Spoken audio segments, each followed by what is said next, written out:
ሰላም ጤና ይስጥልን ክቡራትና ክቡራን አድማጭ ተመልካቾቻችን ከኢትዮ ኒውስ 24 የረፋድ ዜና ሰዓታችንን ጠብቀን ተገኝተናል። በቆይታችን አጫጭር ዝርዝርና ሆናዊ ዜናዎችን ትሰማላችሁ። በቅድሚያም አቤት ዜና ርዕሰ ጉዳዮችን እናስደምጣችሁ። ብልጽግና ከሰሞኑ አንድ ከፍተኛ አመራሩን በድብቅ መቅበሩ ተገለጸ።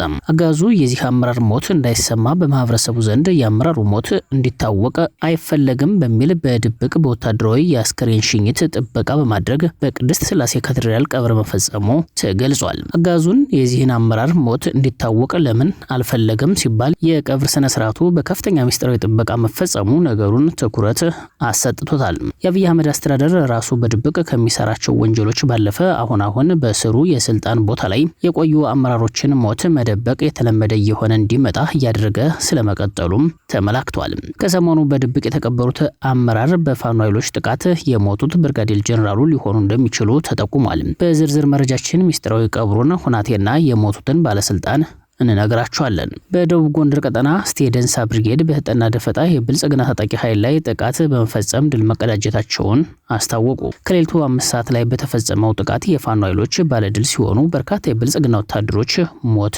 ተሰምቷል።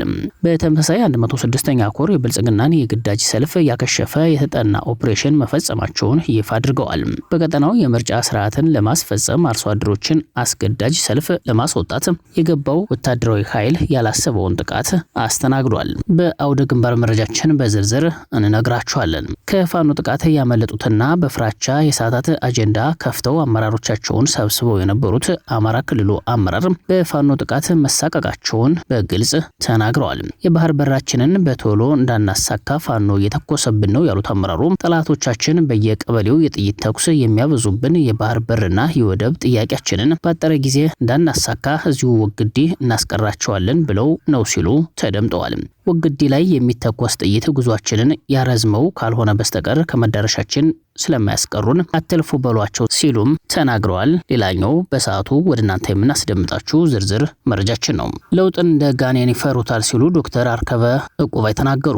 ዶክተር አርከበ የትግል አጋሮቻቸውን ለውጥን እንደ ጋኔን ይፈሩታል ሲሉ ገልጸዋቸዋል። ድርጅቱ የትግራይን እናቶች እንባና ሞት ያስከፈለ ጦርነት ውስጥ የገባው ያለምንም ግልጽ ስትራቴጂካዊ እቅድ ለስሜታዊነት ተገዝቶ እንደነበር ሳይሸሽጉ ተናግረዋል።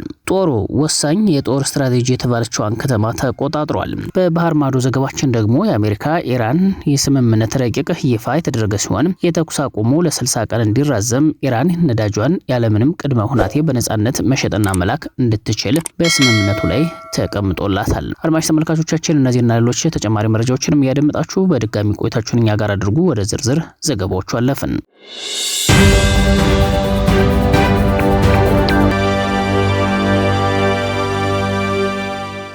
የዛሬም ብቻ ተውኝ እንጂ ወላሂ ሁለተኛ አማራ አልሆንም በሚል በህፃን አንደበቷ ብትለምናቸውም የጠላቶቿ ልብ ባራራላትና የአማራ ህዝብ የልቂት ማሳያ ተደርጋ የምትቆጠረው በህፃን አንሻ ሰይድ ስም የተደራጁት በቢዛሞ ቀጠና የአንሻ ሰይድ እዝ አርበኞች ግንቦት 16 2018 ዓ.ም በወሰዱት የሽምቅ እርምጃ የማዕከላዊ እዝ ምክትል አዛዥ ብርጋዴር ጄኔራል አስናቃይ ተነው መንግስቴን ጨምሮ ከአንድ ሬጂመንት በላይ ያጋዙ ወታደሮችን በመሸኘት አንጸባራቂ ድል መቀዳጀታቸውን መዘገባችን አይዘነጋም። ይህን ኪሳራ ህዝብ እንዲያውቅበት ያልፈለገው ብልጽግና ጄኔራሉን በድብቅ መቅበሩ ተሰምቷል። በፋኖ ጥቃት የተገደሉት ብርጋዴር ጄኔራል አስናቀው አይተነው 9 ሰዓት ላይ በአዲስ አበባ መንበረ ጸባዖት ቅድስት ሥላሴ ቤተክርስቲያን በከፍተኛ ጥበቃና ሚስጥራዊ ጉዞም ቀብራቸው መፈጸሙ ተሰምቷል። ህይወታቸው ያለፈውን ጄኔራል ማንነት የመንግስት ሚዲያዎችና ባለስልጣናት እስካሁን ከመግለጽ ቢቆጠቡም የዓይን እማኞችና የመንግስት ውስጥ አዋቂ ምንጮች ብርጋዴር ጄኔራሉ ህዝብ እንዳያውቅ በሚል በድብቅ እንዲቀበሩ መደረጋቸው ነው የተሰማው። የወለጋን አማራ በአሰቃቂ ሁናቴ ስለ ጨፈጨፉ ትከሻቸው በወታደራዊ ማዕረግ የተንቆጠቆጡት ይህ የወለጋን ምድር ልክ እንደ ኦሽትዝ እሱ ደግሞ እንደ ሂትለር የሆነው ወታደራዊ አዛዥ መሞቱ የወለጋ አማራ ከጥቃት ሰለባነት ወደ አጥቂና አሸናፊነት መሸጋገሩን ያረጋገጠ ታሪካዊ ድል ተደርጎም ተወስዷል። አስናቀ አይተነው መንግስቴ በኮሎኔልነት ማዕረግ እንዳለ በማዕከላዊ እዝ ስር የህዳሴ ኮር ምክትል አዛዥ ለኦፕሬሽናል በመሆን ከሆሮ ጉድሩ ወለጋ ሻምቡ ዙሪያ እስከ ምስራቅ ወለጋ አንገር ጉተን ዙሪያና እስከ ዲጋ፣ ጊምቢ፣ ነጆና አርጆ ጉደቱ እንዲሁም እስከ ቤንሻንጉል ጉሙዝ ክልል ድረስ በመንቀሳቀስ የአማራን እልቂት ሲመራ የነበረ ያገዛዙ ተልዕኮ አስፈጻሚ እንደነበር አይዘነጋም። የብልጽግናው አገዛዝ ዋና ስልጣን አስጠባቂ የሆነው የመከላከያ ሰራዊት ተቋም መስከረም 10 2017 ዓ.ም በፕሬዝዳንት ታዬ አጽቀሥላሴ አማካኝነት ህዝብን ስላስጨፈጨፉ የማዕረግ እድገት ሹመት ከተሰጣቸው አዛዦች መካከል በፋኖ የተሸኘው ይህ ብርጋዴር ጀነራል አንዱ ነበር። በዚህም መስከረም 10 2017 ዓ.ም ከኮሎኔልነት ወደ ብርጋዴር ጀነራልነት ካደጉ 43 የጦር አዛዦች መካከል አንዱ የሆነው አስናቀ አይተነው መንግስቴ ከዚያን ዕለት ጀምሮ በማዕከላዊ እዝ መረጃና ደህንነት ኃላፊ እንዲሁም የእዙ ምክትል አዛዥ ለኦፕሬሽናል በመሆን የብልጽግናን ስርዓት ሲያገለግል መክረሙን ነው ለማረጋገጥ የተቻለው። አስናቀ አይተነው መንግስቴ በተለይም ከሚያዝያው 2018 ዓ.ም ወዲህ ባንገር ጉትን ከተማና ከጊዳያና እስከ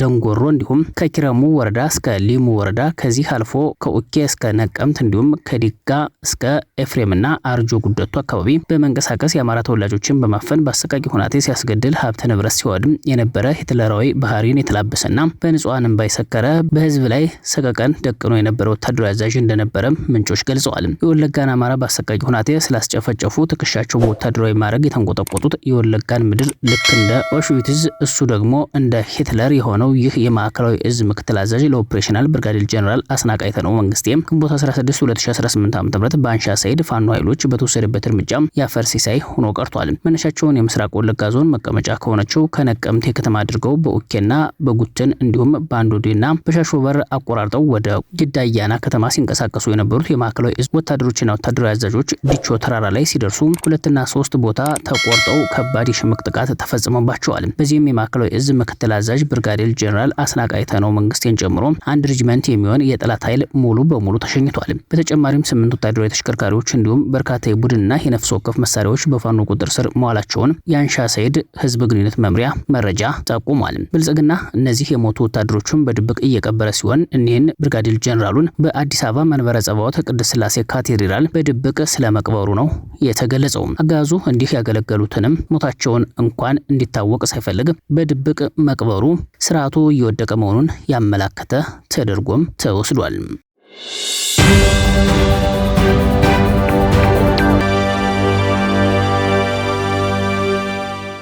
በአውደ ግንባር መረጃችን በደቡብ ጎንደር ቀጠና እስቴ ደንሳ ብርጌድ በህጠና ደፈጣ የብልጽግና ታጣቂ ኃይል ላይ ጥቃት በመፈጸም ድል መቀዳጀታቸውን አስታወቁ።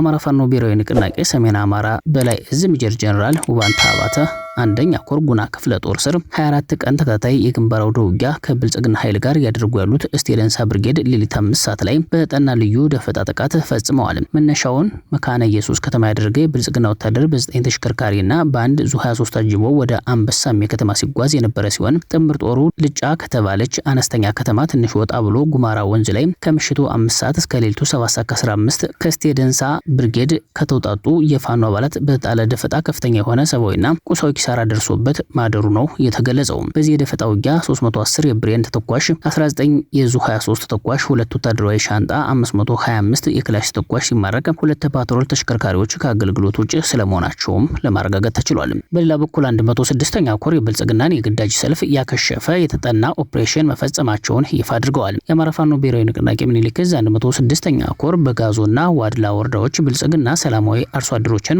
ወታደራዊ ኃይል አስገድዶ ለማስወጣት የሞከረውን የድጋፍ ሰልፍ አክሽፈዋል። በጋዞ ስታይሽና በዋድላ ወረዳ ኮን ገጠር ቀበሌዎች አገዛዙ ማዳበሪያ ለመቀበል የሄዱ አርሶ አደሮችን ለድጋፍ ሰልፍ ውጡ በማለት በጠመንጃ ኃይል ሲያስገድድ የነበረ ቢሆንም በኮሩ ስር የ22ኛና 34ኛ ክፍለ ጦር አርበኞች ባካሄዱት የተጠና ኦፕሬሽን ሰራዊቱ ጥቃት አስተናግዶ ሙትና ቁስለኛ ሆኖ ስለመመለሱ ተጠቁሟል። በዚህ ወታደራዊ እርምጃ ታፍነው ለሰልፍ ወጥተው የነበሩ አርሶ አደሮችና የአካባቢው ማህበረሰብ ከግዳጅ እንዲለቀቁም ተደርገዋል።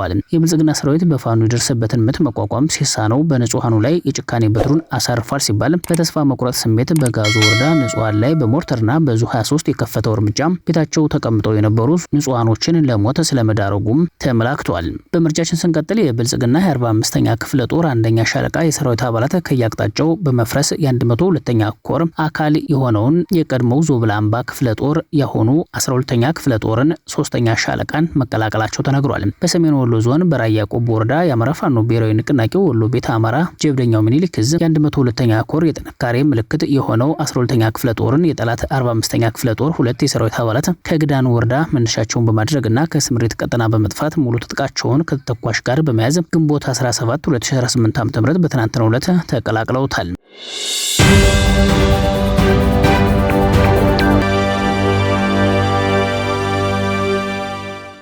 አድማጭ ተመልካቾቻችን በመረጃዎቻችን እንደቀጠልን ነው። በፍራቻ የሰዓታት አጀንዳ ከፍተው አመራሮቻቸውን ሰብስበው የነበሩት አማራ ክልሉ አመራር በፋኖ ጥቃት መሳቀቃቸውን በግልጽ ተናግረዋል። የባህር በራችንን በቶሎ እንዳናሳካ ፋኖ እየተኮሰብን ነው ያሉት አመራሩ ጠላቶቻችን በየቀበሌው የጥይት ተኩስ የሚያበዙብን የባህር በርና የወደብ ጥያቄያችንን ባጠረ ጊዜ እንዳናሳካ እዚሁ ወግዲ እናስቀራቸዋለን ብለው ነው ሲሉ ተደምጠዋል። ወግዲ ላይ የሚተኮስ ጥይት ጉዟችንን ያረዝመው ካልሆነ በስተቀር ከመዳረሻችን ስለማያስቀረን አትልፉ በሏቸው ሲሉም ተደምጠዋል። ይህ የአማራ ክልል ምክትል ርዕሰ መስተዳድር ናቸው የተባሉት ዶክተር አብዱ ሁሴን በወግዲ ማህበረሰብ ፊት ያደረጉት ንግግር ነው ሲባል በአንድ በኩል ያጋዙን ስልታዊና ስነ ልቦናዊ መሸበር ቁልጭ አድርጎ የሚያሳይ ሲሆን በሌላ በኩል ደግሞ ህዝብን ለማታለል የተወረወረ የመጨረሻው የፕሮፓጋንዳ ስልት ነው ተብሏል። አጋዙ በታሪክ ታይቶ በማይታወቅ መልኩ በዲፕሎማሲው መድረክ ተገልሎ በሶማሌላንድ ጉዳይ የጀመረው ጀብደኝነት ዓለም አቀፍ ቀውስ ፈጥሮበትና በሱዳን ድንበር ላይ የድሮን ውድቀቶች እየገጠሙት ባሉበት በአሁኑ ሰዓት ይህንን ሰፊ ስትራቴጂክ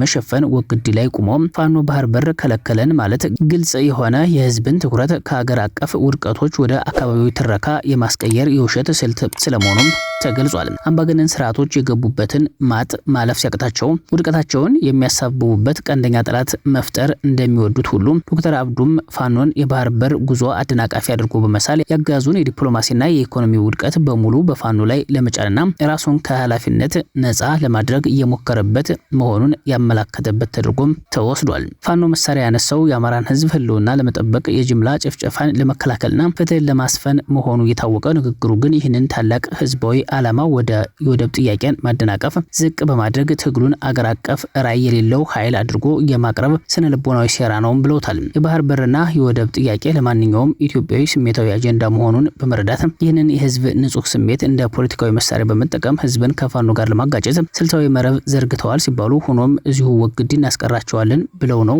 የሚለው ሐረግ ያጋዙን ወታደራዊ ስጋትና የመሬት ላይ ወታደራዊ ሽንፈት በይፋ ያጋለጠ ስለመሆኑም ተገልጿል። አጋዙ በመደበኛ ጦርና በድሮን የፋኖን ክንድ መስፈር ስላልቻለ ባለስልጣናቱ በህዝብ መድረክ ላይ ሳይቀር የፍርሃት ጮታቸውን እንዲያሰሙ አስገድዷቸዋል። ይህ የውስጥ ጭቆናን በውጭ ስኬት ትረካ ለመሸፈን የሚደረግ ሙከራ በአምባገነን ታሪክ ውስጥ የተለመደ የውሸት ብሔርተኝነት ካርድ ከመሆን የዘለለ ፋይዳ እንደማይኖረውም ተጠቁሟል። አጋዙ ለህዝብ የሚያሳየው የሰላም የልማት ወይም የዲሞክራሲ ስኬት ስለሌለው የፖለቲካ ካፒታል ለማግኘትና የራሱን የከሰረ መዋቅር ለማንቃት እንዲህ ያሉ የፈጠራ ትረካዎችን እንደ ምርጫ መፎክር ለመጠቀም ተገዷል።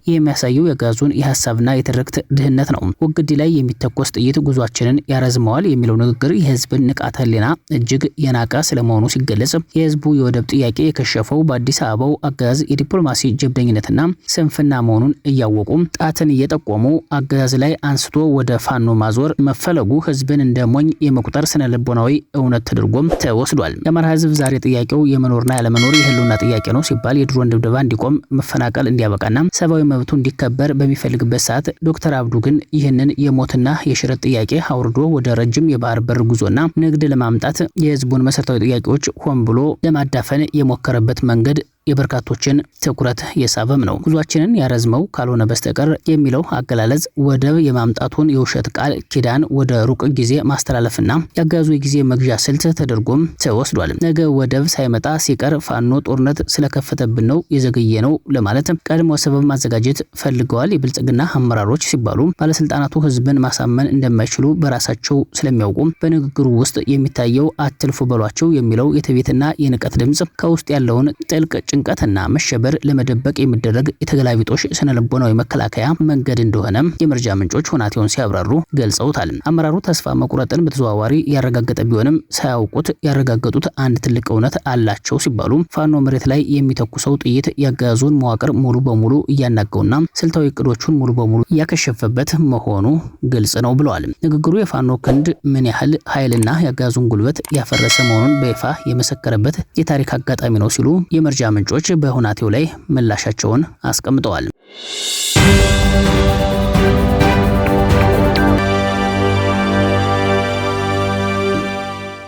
ለውጥን እንደ ጋኔን ይፈሩታል ሲሉ ዶክተር አርከበ ቁባይ ተናገሩ። ዶክተር አርከበ የትግል አጋሮቻቸውን ለውጥን እንደ ጋኔን ይፈሩታል ሲሉ ገልጸዋቸዋል። ድርጅቱ የትግራይን እናቶች እንባና ሞት ያስከፈለ ጦርነት ውስጥ የገባው ያለምንም ግልጽ ስትራቴጂካዊ እቅድ ለስሜታዊነት ተገዝቶ እንደነበር ሳይሸሽጉ ተናግረዋል። በትልቁ የፖለቲካ መድረክ ላይ የተፈጠረው ትልቁ ስህተት ምን ነበር ሲሉ በጥያቄ ያነሱት አርከበ ቁባይ የራስን አቅም ከመጠን በላይ መገመትና የጠላትን ጥምረት አለማስተዋል ነው ሲሉ ገልጸዋል። በኤርትራ መንግስት በፌዴራል ኃይሎችና በክልል ታጣቂዎች እንደፋኑ ባሉ በተከበቡት መልክዓ ምድር ላይ ጦርነት መክፈት ስትራቴጂካዊ ራስን ማጥፋት እንደነበር ዶክተሩ በምሬት ተናግረዋል።